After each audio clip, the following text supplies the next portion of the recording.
And Roland, is your title, are you still involved with HeartMath? Yeah, I'm Director of Research. Director of Research. Okay, good. HeartMath Institute. All right, team, we're live. We're live. Hello, everyone. Nice to know you're there again. I'm afraid I can't say that I see you. Nice to see you again. I wish I could, but that's something we haven't quite dialed down yet. But it's 4 o'clock Pacific, 5 o'clock Mountain, 6 o'clock Central, 7 o'clock on the East Coast, midnight in Dublin and London, 1 a.m. in Milan, Warsaw, most of Europe, 4:30 a.m. Wednesday morning in New Delhi, 9 a.m. Wednesday morning in Brisbane, noon in Auckland, New Zealand, and it's Facebook Live. Glad to be with you again. And we've got what I consider a really important topic today. And for that, we have my friend who I've met a couple of times. We don't know each other really well, but I have great respect for Dr. Rollin McCraty, who is the Director of Research for HeartMath. And for those of you that don't know HeartMath, is the premier organization in monitoring your body response to the stress of life. And what is your body actually doing on a daily basis, on a minute-by-minute basis, when you're living your life? And what kind of sleep are you getting, quality sleep and all of that? I mean, it's just a wonderful organization to know about. That's not why Dr. McCraty is here today, but I want to give a shout out to HeartMath and encourage all of you to learn more about what they offer. And Dr. McCraty, nice to see you again. Yes, great, Tom, and thanks for inviting me to be part of your broadcast again. Of course. And I'd like to start off today's discussion with many of our followers here know that I talk about a pyramid of health, that we have to look at any health concern from a pyramid perspective. And people think, well, pyramid, there's 3 sides to a pyramid. No, there's 4. There's also a base. And the base is home of structure, and that's chiropractic and massage and exercise and bones and muscles and how that can contribute to any health problem that we might have. Then there's the biomechanics, the biochemistry, which is where most of us spend most of our time. That's what we eat, drink, the drugs we take, the nutrition we take, the air we breathe. Then there's the emotional, spiritual, and then there's the electromagnetic. And I think that we have to look at any health complication from those 4 sides to see where are the triggers coming from. And the event that you're hosting with our mutual friend, Dr. Christine Schaffner, is so critically important because you're talking about the emotional or spiritual side of the pyramid of health.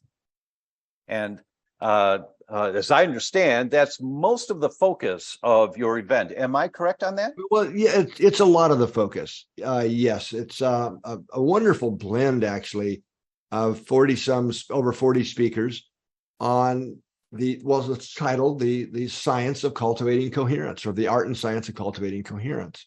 So we have some wonderful, I would say, legends in a certain way in this field. Ervin Laszlo, for example, Greg Braden, many people like that on the science side. But we also wanted the summit to have very practical, grounded things that people can do, that they can listen to one of these interviews and walk away from it knowing what to do to increase the coherence in their own lives and their health and their own health and well-being. So it's, I think, a beautiful blend, Tom, of those two sides. Yes. Yeah. Yes. I had the privilege of interviewing Fran Drescher, the nanny, on television for one of our Facebook Lives a couple of years ago. And we were talking, and I asked the question, I said, Fran, what is it that you don't want to say that people need to hear?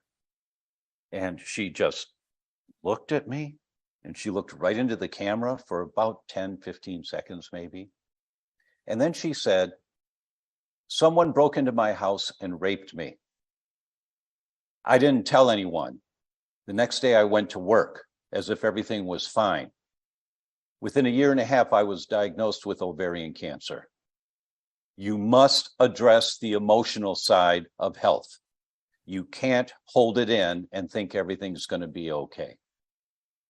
And that's why I'm so touched by what you're doing here, helping people to find some coherence in the midst of the chaos that we're living in.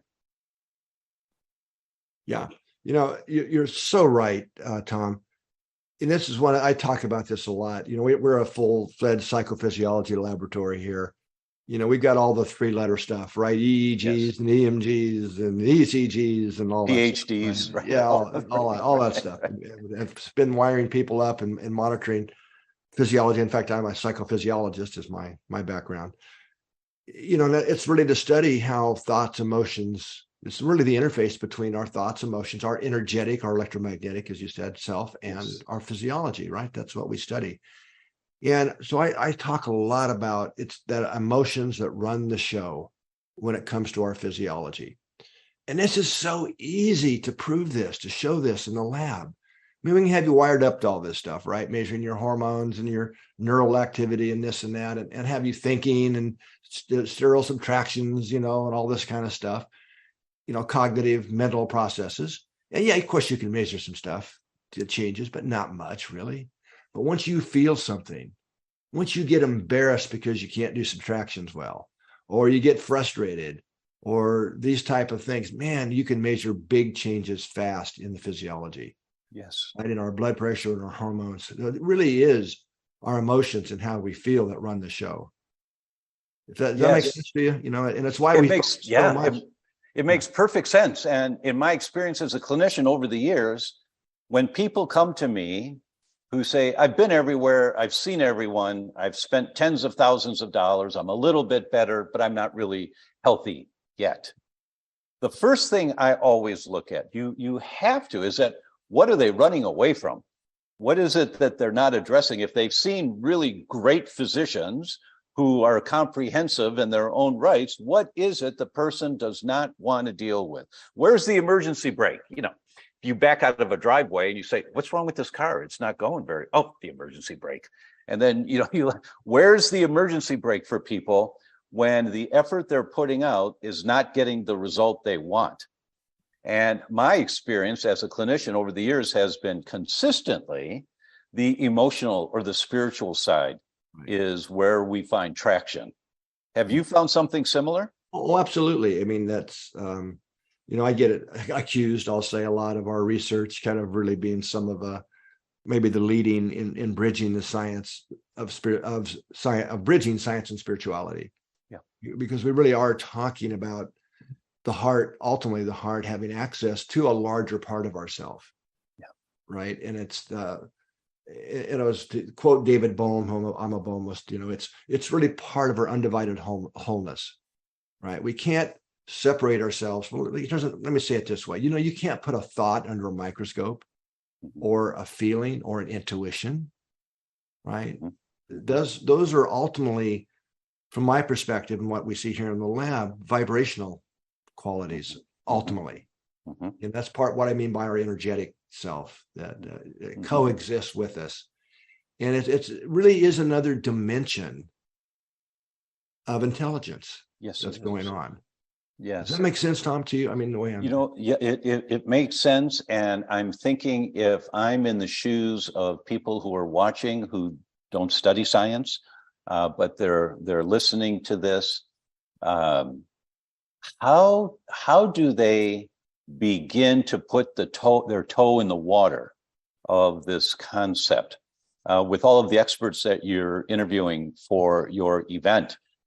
By the way, everyone needs to register. We'll put the link here and just register. And as you've heard me say so many times before, there may be 30 speakers, and you aren't going to listen to 30 hours of this, but if you listen, but they'll send you the list every day of who's going to be talking and what the topic is.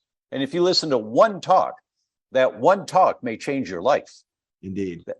By itself. And so it's free to register.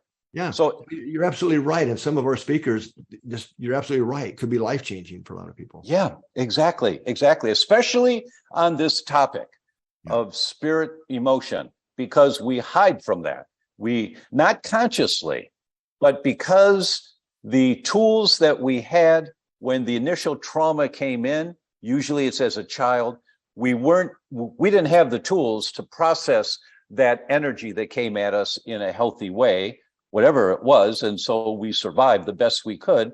But then we built that pattern. Anytime something similar to that initial energy comes at us, somebody says something and it triggers a defensive mechanism. Well, why is that defensive? Well, it's because of some past history. And we go right back to those neural networks. Do you talk in your event about reframing and rebuilding new neural networks? Absolutely. I think both Dr. Shatner and I talk about that. In fact, it's something I write a lot about or studied. You know, one of my mentors, you might be someone who actually knows him, was Dr. Carl Pribram. Yes. Very famous. You know, he's passed now. And he spent a lot of time here. And he's really the father of modern cognitive neuroscience. And what I actually learned from him, most of what I really know about the brain, I learned from Carl. It's not all the books and the chapters and the courses and things. And he talks about, well, one of his passions was understanding emotion. I don't know if you knew that about Dr. Pribram. And, you know, he had the holographic perception theory. He's a guy who coined the term executive functions for the frontal cortex. I mean, on and on. But what he showed, he actually proved two things that are important to what you're saying, is that we can call them implicit memories, but these are memories that are formed in the neural architecture based on our past history, the things we repeat a lot. Okay. Memories formed in our neural architecture from our past history. Right. Just that concept is difficult for someone that's never heard the terms before, but and so critically important. Could you just explain that first, just a little bit? Yeah, let me circle around this and do this in a backwards way, if I may, because I think getting first might help. So what we're really talking about here, part of the brain, is the amygdala, or the amygdalas. We have two of them. And, you know, there's a lot of, I'll say, nonsense out there in the public media and social media about the amygdala being the fear center and these types of things. What the amygdala actually does, Tom, is determine what is familiar and not familiar. Right? Familiar, not familiar. Mm-hmm. Now, different parts of the amygdala, one section is doing that from the body's internal systems or sensory systems. This is called interoception. And the other parts of it are doing it from the external world. Just like you were describing, you know, you see somebody and they might, you might not like them instantly. And then later we realize they remind us of a bully, you know, that we've even forgotten about. Mm-hmm. Right? There's a familiar match there. Mm-hmm. Right. So to do that, though, here's the key. To determine familiar or not familiar, there has to be a reference that we're comparing to. Okay. Right. So we're always comparing the now, the input from what's going on in our body and the external world, to those past references. Are they familiar or not? Our memories. Mm-hmm. Yeah. And these are unconscious. Unconscious memories. Yes. Conscious memories. We don't have conscious access to them. And Dr. Pribram called these our familiar baseline reference patterns. Mm-hmm. Right. So memory is ultimately a neural pattern that's stored, kind of going around in loops, if you will. It's kind of a way to think of it, a little oversimplified, but that's basically what's going on. So we experience something. And in fact, the way the brain is the architecture of the brain, all the sensory systems go through up to the thalamus, right? And then get distributed to the brain. Now, the amygdala is eavesdropping on that flow of information before it even gets there. And it's making these familiar, non-familiar assessments quite literally before the information even gets to the higher brain areas where we have a conscious perception of it. Mm-hmm. So this is why we can legally and honestly say emotion is faster than thought. Right? You follow what I'm saying? I do. So a lot of what we think is we already felt, and our thought process is to try and justify what we already felt. Right. We will rationalize our immediate response behavior based on some explanation that we'll come up with. Right. But really, it was this below conscious level survival response. Yeah, exactly. If I can use that term. No, you can. I have an example that I often share. When I was a little kid, one of my grandmothers that She worried constantly about us grandkids. She drove us crazy. Worry, worry, worry, right? But that was her baseline. Yeah. Now here's the key. What the brain wants a match to the familiar. That's where it's comfortable. Even if it's a maladapted pattern like worry and anxiety. So that had become her baseline. So that was comfortable for her. And in her world, she was caring for us through her worry. It may have been that either her early in life or her mother lost a child because of illness. There were no drugs to. Yeah. Exactly. Now, the same grandmother, by the way, was an awesome baker.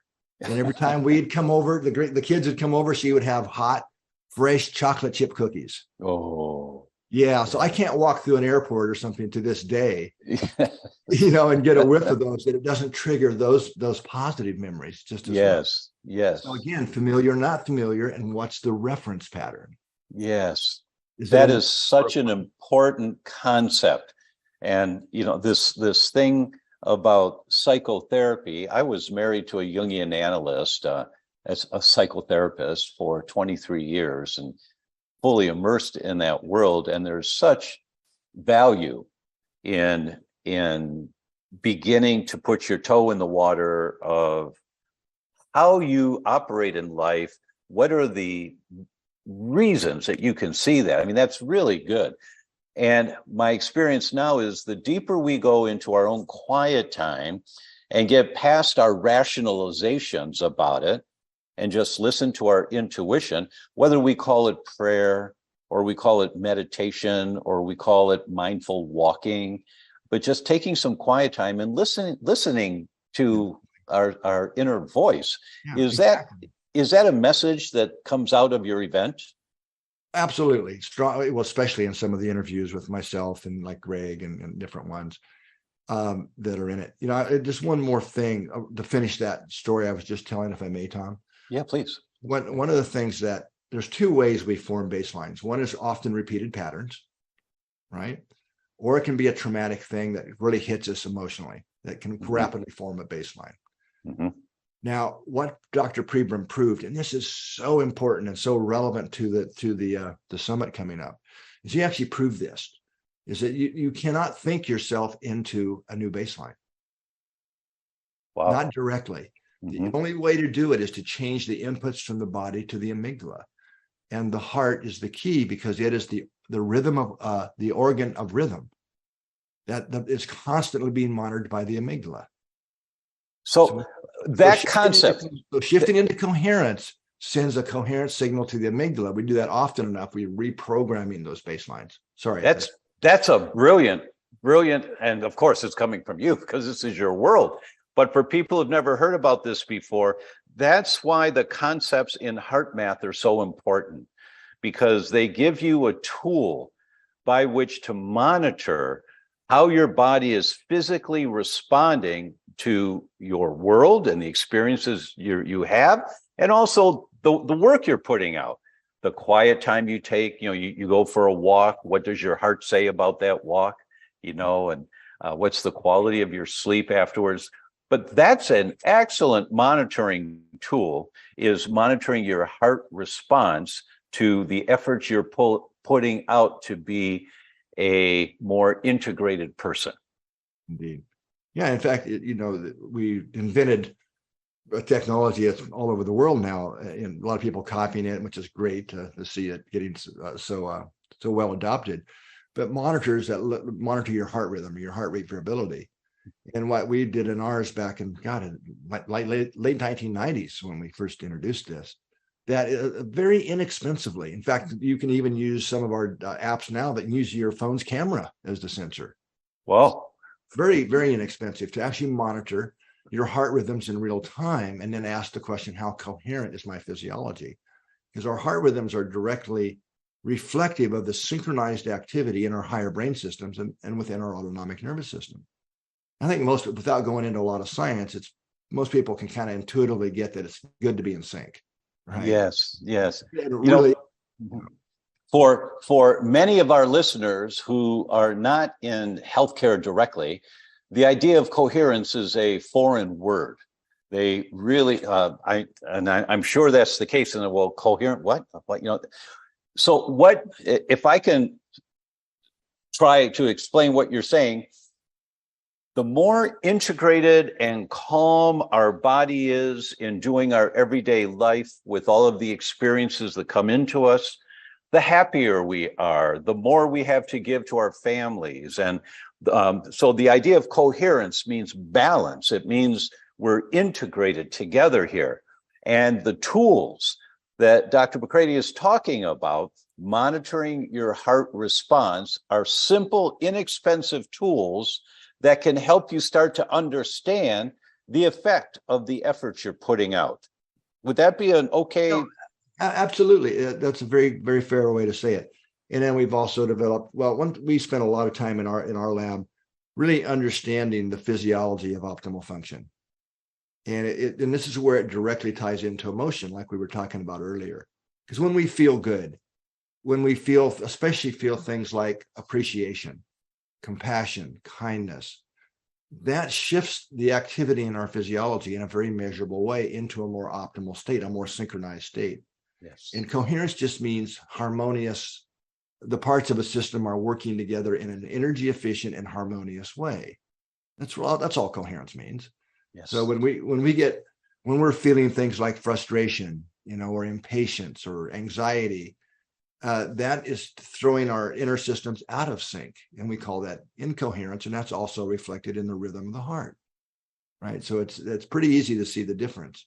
So once we understood the physiology, deeply understood it, we were able to create and introduce some very powerful but simple, and we purposely make these techniques really simple, techniques that people can use anytime, anywhere. So, I mean, we haven't made it a heart focused meditation technique, but the majority are, I'm driving and there's a traffic jam, right? Mm-hmm. What's a Right. technique I can use right here? Or I'm in a meeting or on a phone call and I'm starting to get triggered or starting to lose my composure. These are things you can do right now in that moment. You have your eyes open. Nobody even needs to know you're doing it. That takes us back into that coherence. So we're able to maintain our composure and flow through the challenges of the day with a lot more grace, a lot more ease, a lot less stress. And that's a primary goal for all of us. So I'm going to do a shout out here to the Benson family in Iowa. They're here every week. Gracie and her family, Quincy's mom and little Gracie. Gracie is, I believe, 11 years old. And every week she's sitting at that dining room table watching this Facebook Live. And she's just absorbing because she wants to make the world a healthier place. So I'm going to ask Gracie here if you can type us a little 2 or 3 sentence summary of what Dr. Rollin and I are talking about here. Because I want to know, because if you get it, if you've got an understanding of this, then I know we've got it down. So Gracie, if you can just type something out and send it on over in the chat, and it'll take a couple minutes and we'll take a look at it. So, Dr. Rollin, in some of your guests that you have, as you said, some real heavyweights, and I'm assuming you have a lot of clinicians who are talking about specific case examples of what's happened when they've applied these principles? Well, not so much. Not so much. Not so much clinicians. Well, there's a lot of clinicians, but they're more than case histories. They're really sharing their experience and their wisdom in a more practical way, like providing people very practical steps, tools, and techniques they can use. Critical. So I think we try to make it much more practical. I really am hoping that anybody that takes the time out of their day, of their life, to watch these videos or these interviews, that they get benefit. It's something that they can take home and use. Right. And then I say there's also some that are really more about the science. Like one of my favorites was Ervin Laszlo, who's 90, if I forget, in his 90s now, and still very passionate. And I assume you know who Ervin Laszlo is. Yes, he's a pretty famous guy, of course. And one of the things he said, I'll never forget it. He said, he said, from the moment of the Big Bang or the Big Breath, however it really was, there was an intelligence from that moment on, that is driving the system, the universe, towards increased coherence. Oh. Well, that's one that I could sit in the evening outside and look up at the sky and all the stars and just go off and just vision how that might relate to me in my life now. Yeah, and right? the implications of the universe and everything Yes. is what it's all about, is us becoming, Yes. evolving to more and more coherence. Yes. There was a great example or a question that came in from Janelle. Is there a simple technique that you can show us to use in the case when in traffic? Sure. The first step in really any of our techniques, we call heart focused breathing. And this is really the first step, heart focused breathing. So focus your attention right here in the area of your heart, the center of your chest, not trying to go inside. Just pretend you're breathing. Imagine your breath flowing in and out of the center of your chest. And you want to breathe a little slower and a little deeper than you usually do, but find a rhythm that's comfortable. Now that's important, that heart focus and the slower, deep breathing. I call it grandma's wisdom in a way, right? Because we know we can choose to breathe a little slower and deeper. And that right there is going to start shifting our physiology, the activity in our nervous system. So just do it. And you might want to try when you're first learning breathing on a count to 4 or 5 seconds on the in breath and 4 or 5 seconds on the out breath, because that's the natural resonant frequency in our bodies. We actually have a resonant frequency. It's a 10-second rhythm between the neural loops between the heart, brain, and lungs. So that shifts us physiologically into that coherent rhythm. Okay, so and for a lot of people, just doing that can take a lot of the stress out or the intensity out of a stress reaction. But there's a next step. After you've done the heart, while you're doing the heart focused breathing,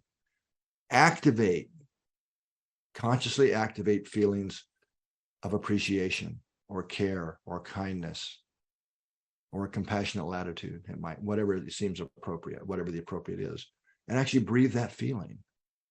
Now we're starting to shift our hormonal system as well. We're starting to take charge of our emotions, our emotional diet. Okay, so those 2 steps would work. I mean, we go on from there in our techniques, but those 2 steps right there can be transformational. Now, the key is going to be remembering to do it. You know, yeah, my good friend, Dr. Pedram Shojai, in one of his books, he had an exercise for every day of the year to try. And the first one, and I tried the first one and I didn't get further than that, but because I was using that first one, set your alarm to ring every hour. Mm-hmm. And when the alarm goes off, whatever you're doing, just keep doing what you're doing, but focus on taking 5 deep breaths. Mm-hmm. Just 5 deep breaths. And once again, 4 count in, 4 count out, something slow like that. And when you've done that, just reset the alarm for 1 hour and keep doing what you were doing. You can do it when you're driving. You can do it at any time. And I did that, and I was startled by how much more peaceful I felt within, 4 hours, 6 hours, somewhere in the middle of that day. I just noticed it was a great day. I just felt it was wonderful, And you're right. The key is remembering to do it. That's why the alarm was so helpful to use in that situation.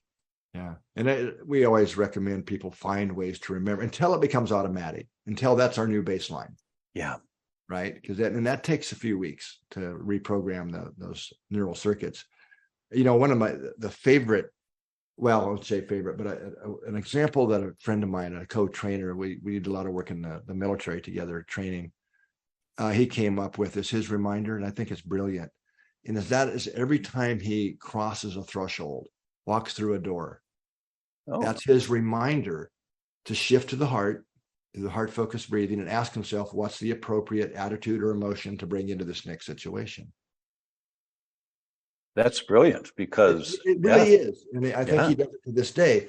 You get home, you walk through, first you get in your car, you cross the threshold. So you get prepared for traffic. Now you get home after all of that. What take a few deep breaths, shift to the heart before you walk in and greet your family. Mm-hmm. Right? What's the appropriate attitude or emotion for that? Right? I think it's brilliant. And that is applicable and easy to use when you get into a car, when you get out of a car, when you walk through a door, when you're going from store to store in the shopping center. Exactly. Yeah. That's remarkable. I'm going to try that one. I know I am. Laura asked the question, I was wondering what causes blood in the stool. My friend has a lot of painful bloating, trying to find solutions for her. I've told her to go gluten-free, but for her gut issues, but the bleeding concerns me. Not quite on topic here, but yeah, Laura, that's a critically important. She needs to see a doctor and have an exam. It could be so many different things, but that's not something that you want to hope it goes away. It could be something really simple, or it could be something very severe. And the sooner it's identified, the better. So that's something that would need direct attention from a medical professional. Dr. Rollin, anything you would want to add to that? You said it. I couldn't have said it any better. Okay. Jane's on Zoom. She said, this may be a difficult question, but I have a close relative who's in the hospital and had a heart attack in the hospital. The ward he's on is noisy and chaotic day and night, adding to the fear and stress he's already under. Do you have any ideas as to how he can calm down and sleep in the constant noise? Wow, that's a tough one. Get some earplugs, first of all. It would probably be helpful. But also, the technique I just shared, some heart-focused breathing can help balance the nervous system. And I mean, it's not going to be a magic bullet and just, but that can really be helpful, whether you're in an environment like that or just watching the news, to help calm the system. But also, things like earplugs and things like that could be really helpful. Some practical things there. Janelle, that's a really important concept because I've heard it so many times over the years. Hospitals are not places set up for people to heal. Yeah. Of course, to save your life, which is most important, but not to heal.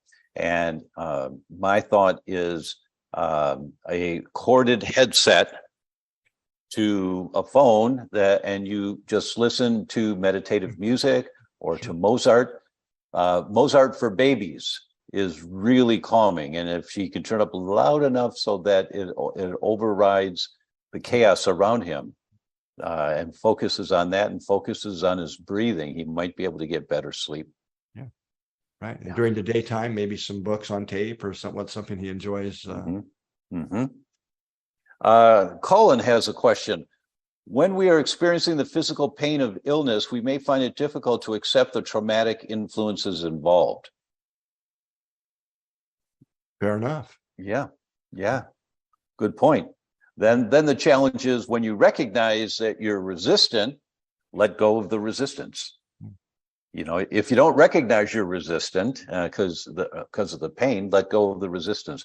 But I'm sure you've seen many cases of people that were in physical pain that applied these principles. What kind of results have you seen? Yeah.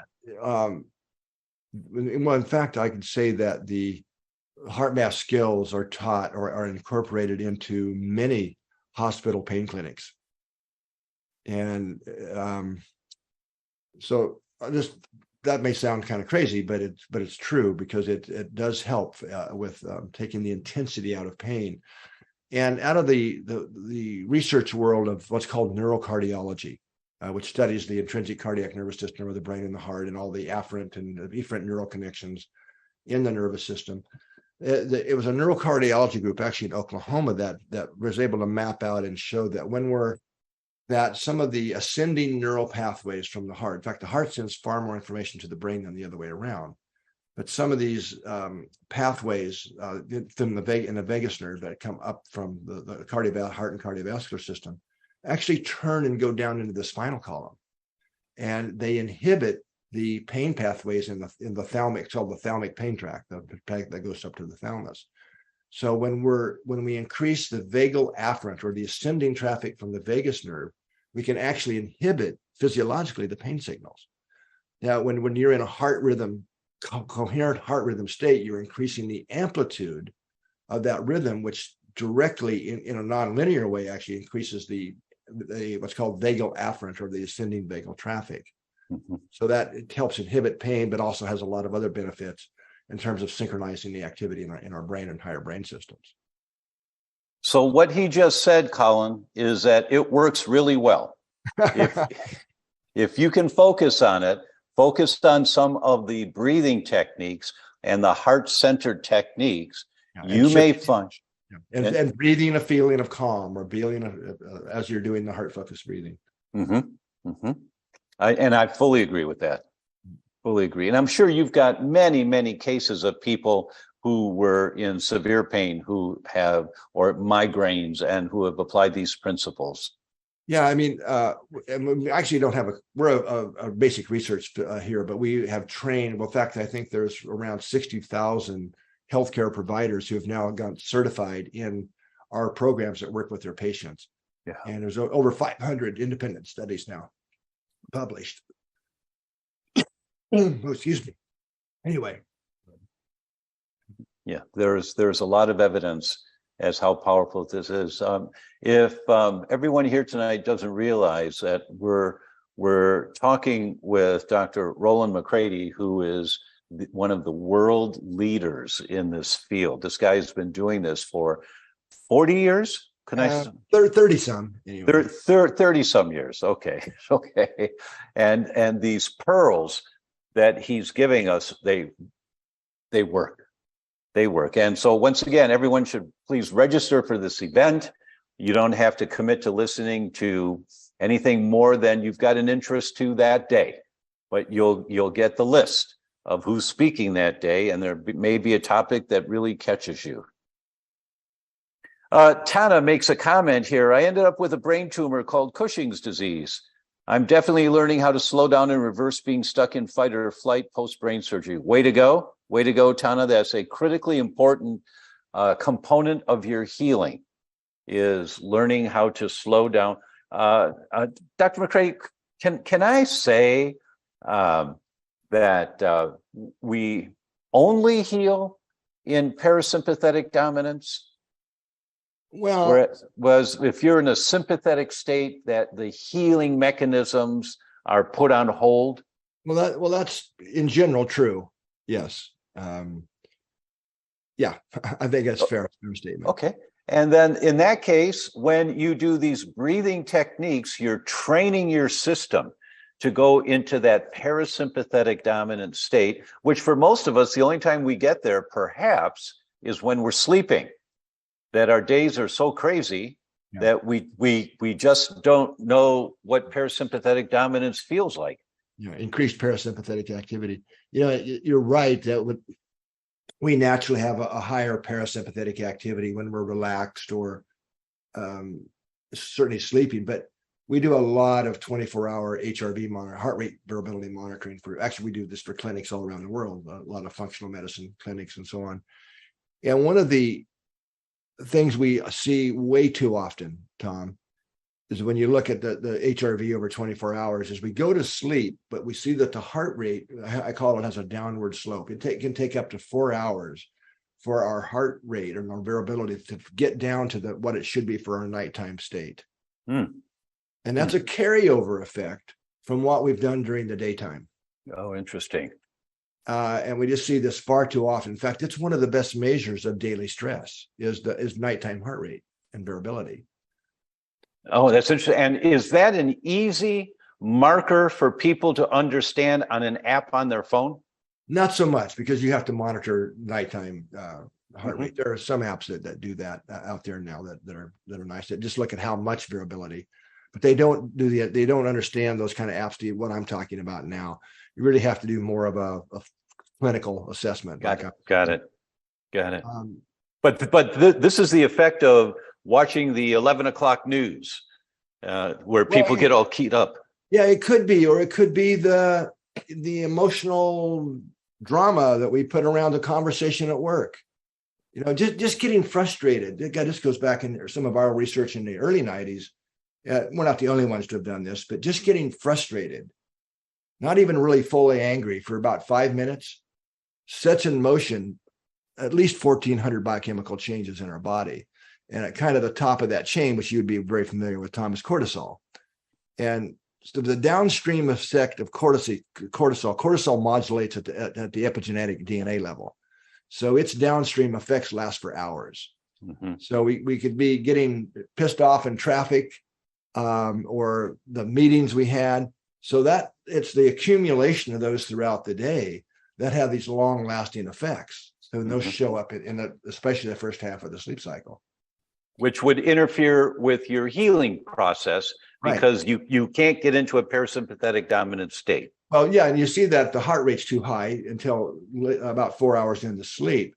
But the sleep cycle, there's really two main halves when I look at it. You have the first half, what heart rate should do when you go to bed and go to sleep is just drop right down, and then stay down throughout the night and then it rises and kind of before we wake up in the morning, kind of our inner alarm clock.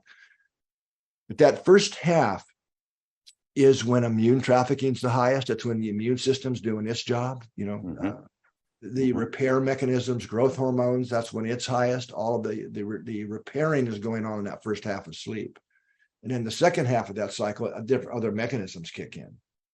And so we're really disrupting through our day-to-day stress the most important part of the sleep cycle, where the body is regenerating, repairing, and renewing us and recovering energy for the next day. I've had the feedback a number of times over the years when I've encouraged patients to stop watching the late night news, stop watching television after 8 o'clock at night, take a bath, put some Epsom salts in the bath, take a hot bath, or read if there's something you're interested in reading, and go to bed a little early. And the feedback consistently has been, Doc, when I do that, I feel so much better. The next day, I feel more refreshed. So this whole concept of setting yourself up to go through the threshold to sleep, like walking through a doorway, you're going into a new stage of your day, which is to go to sleep now. And if you do it consciously by preparing a little bit and calming yourself down, not getting overstimulated, the likelihood that those healing energies will be more effective and more dominant is much higher. Indeed. Well said. Yeah, thank you. And someone said for the man in the hospital that they use a white noise machine. And that's not a bad idea at all. And so that's certainly something you can try also. Christina is on YouTube. She said, do you think that practicing forgiveness is a great tool to get rid of stress? Thank you. Absolutely. Yeah. Now, just if I may just say a little bit more about that. Yeah. Stress is a word we all talk about getting stressed, right? But when we look under the hood of stress, and I'm not talking about physical stress like climbing a mountain, but what most people talk about in terms of stress is always an emotion. Always an emotion. It's interesting. I'm sure you're aware of this too, Tom, but most of the surveys in the United States and Europe for many years that the number one stressor, the thing out there that we say causes us stress is time pressure. That's actually literally defined as the feeling that we don't have enough time, the emotion. Now, it's actually some of the more recent surveys, and a couple that I'm aware of, what's now come to number one. Time pressure is still way up there, but is dealing with difficult people. Right. So, but stress is ultimately that inner feeling we have, the frustration, the irritation, the impatience, the feeling of overwhelm, etc. So again, it gets back to emotions and why we focus so much on learning how to manage our emotions and our emotional diet. So it's that's if people would put a small percentage into to becoming more aware of their emotions and managing their emotional diet that they do on diet and these types of things. And of course, that's important. Don't get me wrong, but the benefits far outweigh, reading labels. I would fully agree with you. That goes back to where we were talking at the beginning of the show, that the one area of the pyramid that most people shy away from is being in touch with their emotions, being in touch with their feelings, and where's all that coming from? And someone made a comment. Maria said, forgiveness and the attitude of gratitude. Yeah. That's a well said, because for forgiveness, well, I forgive that person. That can be a little loaded, by itself. And so when you also put gratitude in there, it seems like it would be more balancing for people. Oh, absolutely. In fact, a lot of our research and a lot of publications is around appreciation, appreciation and gratitude, what happens physiologically. And that's one of the fastest ways to shift our system into coherence. Mm-hmm. So when I talked about heart focused breathing, next step is add appreciation. Mm-hmm. Appreciate something. I find that when I remember to do this, when I wake up in the morning and my first thought before opening my eyes, or what are three things I'm grateful for, when I start my conscious day with that, I just feel better. I've got a better day in front of me. Yeah, indeed. So forgiveness is one of those things that we ultimately do for ourselves. Mm-hmm. I believe, how many times in my own friends and family have I heard somebody say, "I'll forgive him, but I'm not going to forget." Right. Good point. That's right. And I think that's not really forgiveness. There's a little righteousness in that one. That's why I think Maria's comment about including an attitude of gratitude with that person, and finding a deeper appreciation for those events of life. And I know that can sound really strange for some people. If you were traumatized, how am I going to appreciate trauma? I fully get that. Yeah, but you don't have to appreciate the person who harmed you or did you wrong. Right. You can appreciate that it's a nice day. Right. Or that I have a home, or that I have somebody who cares about me. It's the feeling that counts. It's what shifts our physiology into that optimal state. Agreed. Jilly has a question. Sometimes it's hard to stop a panic attack from coming on, even with breathing. Is there another strategy that might help in a more acute situation? Well, breathing is a good thing. This is one of those ones that's a little tricky. And I'm going to tell a story about a surprise finding in a study. And I'm certainly not saying, I forget the gentleman's name, but here, quite a few years ago now, I keep forgetting how fast time goes by. And it was a study where they were looking at a population of panic disorder patients, people with panic disorder. And they happened to be doing 24-hour heart rate variability measurements. And it was supposedly a drug trial. What they accidentally discovered was that a little over half of these people had undiagnosed atrial arrhythmias, sudden onset arrhythmias. So and a lot of times we don't know we've got them. So we go into the atrial arrhythmia. The pattern of neural activity going from the heart to the brain is a total mismatch. Remember what we were talking about earlier from familiar. So we experience that as anxiety. We can't physiologically self-regulate back to normal rhythm, so it escalates to panic. When they treated the arrhythmias, guess what happened?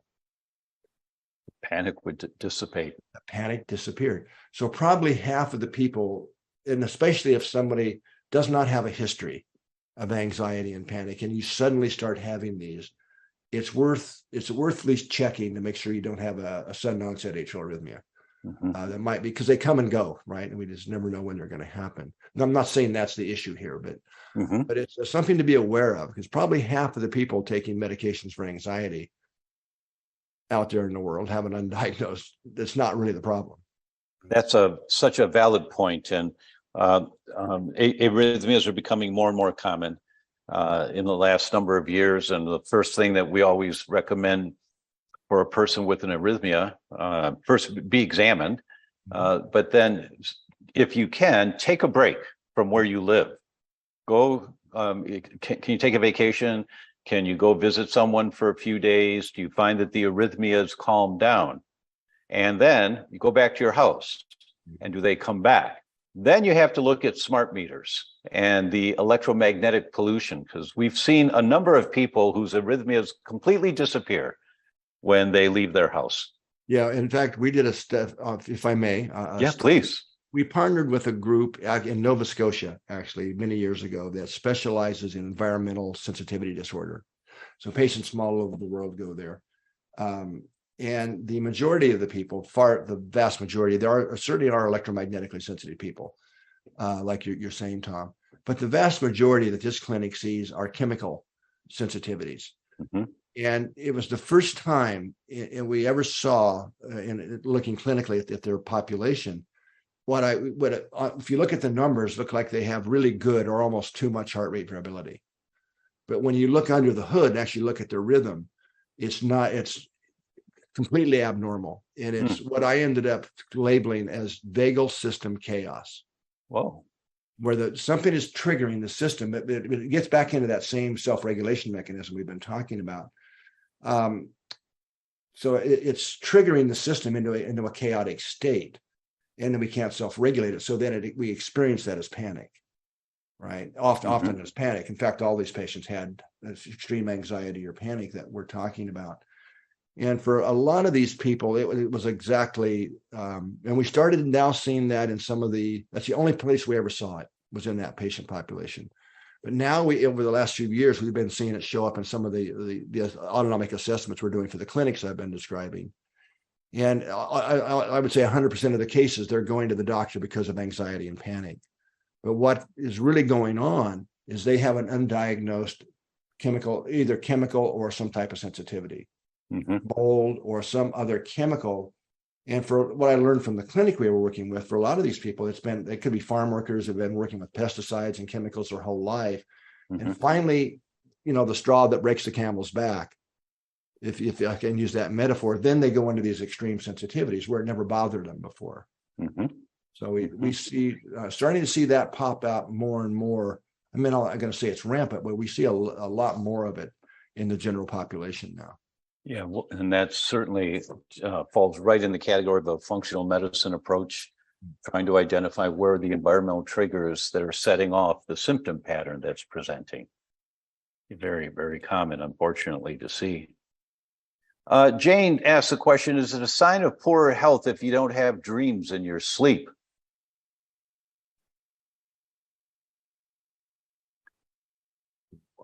I don't know. I don't know either. There's always the case, I know that sometimes I'll have dreams, but I wake up and can't remember. I mean, I know that sometimes we've dreamed, but I suspect that we dream more than we might realize and not know we were dreaming.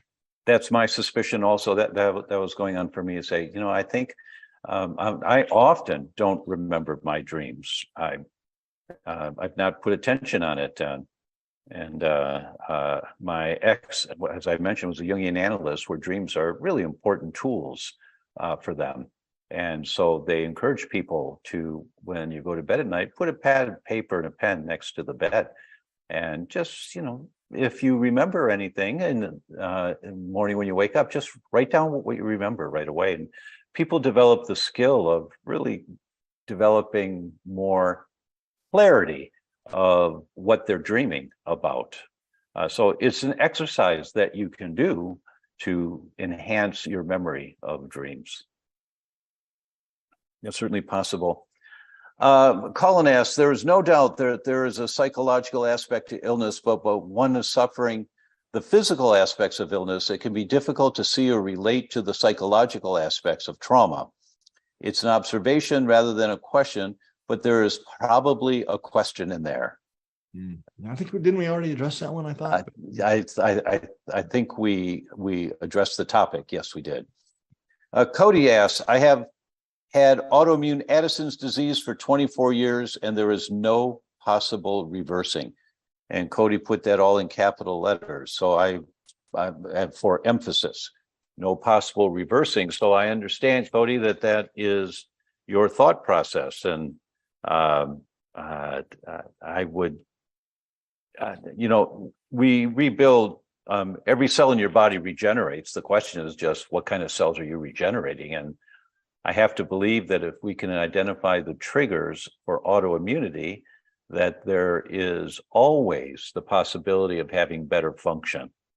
I don't know about reversing the disease, depends on how far along it is and all that, but I would invite you to take a look at the emphasis you put in the question with the capital letters, no possible reversing. And if you have the interest, read my book, The Autoimmune Fix, and we talk about Addison's in there. And I would never agree to that statement personally. I would not. I think irrespective of what condition a person may have, there's room for improvement. There's always room for improvement, especially when you go to the master integrator in the body, which is the heart, and our target for coherence. Dr. Rollin, any comments you want to make on that one? No, I would agree with your statements. I kind of winced when I heard you read that too, that we have to be careful the beliefs that we have and we hold, because they can have powerful influences on our health and healing. Yes. And Colin, who was talking about pain earlier, he writes, I do castor oil packs followed by Epsom salt baths most evenings. I may follow this with lavender and avocado oil massage of the tummy. Way to go, man. You're taking action steps to help your body function better. So kudos to you for that. I know that you asked a few weeks ago, and I talked about castor oil packs and Epsom salt bath. So glad you're putting it into operation, and I hope it brings you some relief. Well, that's it on the questions that have come in so far. Dr. Rollin, I guess I'd ask you the question first. Why did you do this with Dr. Schaffner? I mean, you're an incredibly busy man and quite the researcher. And why are you doing this? What's your vision of your goals for this event? Yeah. Well, it's ultimately to help people take charge of their own lives, to have some practical ways that they can very quickly improve from wherever they might be. Yes. And I think coherence is the key to that.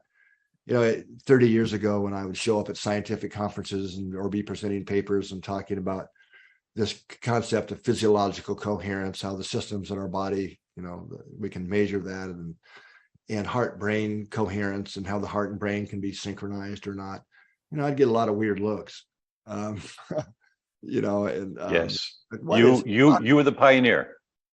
So it's so wonderful to see at least the term coherence. It's popping up everywhere. I mean, at least in the circles it's just, I see it all over the place. Even in TV shows, it's starting to seep in here and there. You just didn't hear that a few years ago. So the fact that I was invited, Dr. Schaffner and Health Beans wanted to do thought that the topic of coherence and how so much research now is showing how it's so relevant to our health and well-being, and that they wanted to do a summit just around that topic. How could I say no? Yes. Well, that's just fabulous. And I would fully agree. It is one of the top primary actions a person can take in enhancing the quality of their health, is to understand these principles of coherence. Try some of the exercises until you find one that works for you, and you notice that you just feel better. Once again, you may watch one interview, you may watch 15, you may be so turned on by this and you want to do the deep dive and understand lots of the nuances. Great. All of that is there for you, but please register. Let's support these people and what they're doing. It's incredible work, critically important work. Dr. Rollin McCraty, thank you so much for being here tonight. Yeah, it was my pleasure. Oh, thank you. All right, everyone.